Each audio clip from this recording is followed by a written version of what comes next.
Ideas don't work if you don't execute on them. So roll up your sleeves, do the practice, invest the time, put in the effort, do the work. I think we've all observed a lot of people who they love reading the books, they love showing up at the courses, they do all the online training, and nothing ever changes.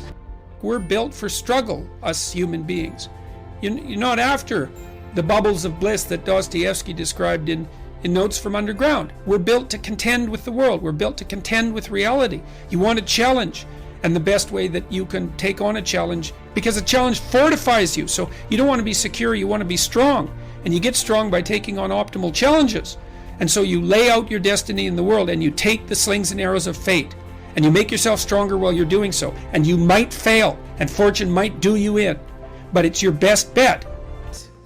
Maya Angelou always says, when you learn, teach. When you get, give. That, my friends, is what gives your story purpose and meaning. It doesn't matter how far you might rise. At some point, you are bound to stumble, because if you're constantly doing what we do, raising the bar, if you are constantly pushing yourself higher, higher, the law of averages, not to mention the myth of Icarus, predicts that you will at some point fall. And when you do, I want you to know this, remember this, there is no such thing as failure. Failure is just life trying to move us in another direction. Now, when you're down there in the hole, it looks like failure. So this past year, I had to spoon feed those words to myself. And when you're down in the hole, when that moment comes, it's really okay to feel bad for a little while. Give yourself time to mourn what you think you may have lost. But then, here's the key. Learn from every mistake, because every experience, encounter, and particularly your mistakes are there to teach you and force you into being more of who you are.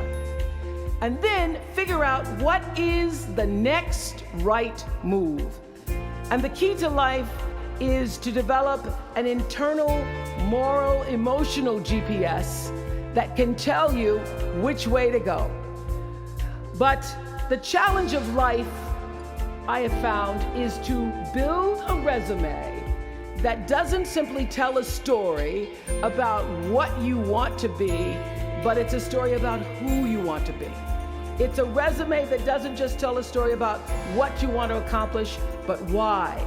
A story that's not just a collection of titles and positions, but a story that's really about your purpose. Because when you inevitably stumble and find yourself stuck in a hole, that is the story that will get you out.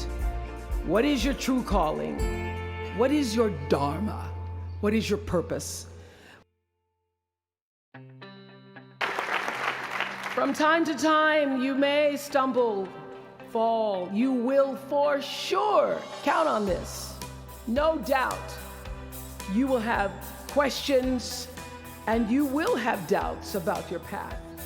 But I know this, if you're willing to listen, to be guided by that still small voice that is the GPS within yourself, to find out what makes you come alive, you will be more than okay. You will be happy.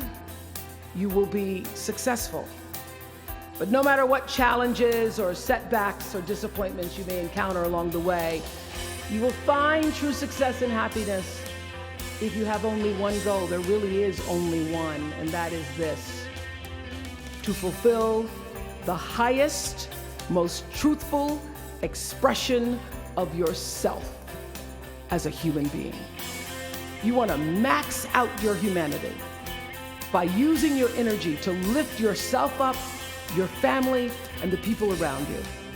Theologian Howard Thurman said it best. He said, "Don't ask yourself what the world needs.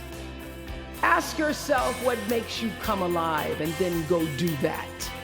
Because what the world needs is people who have come alive."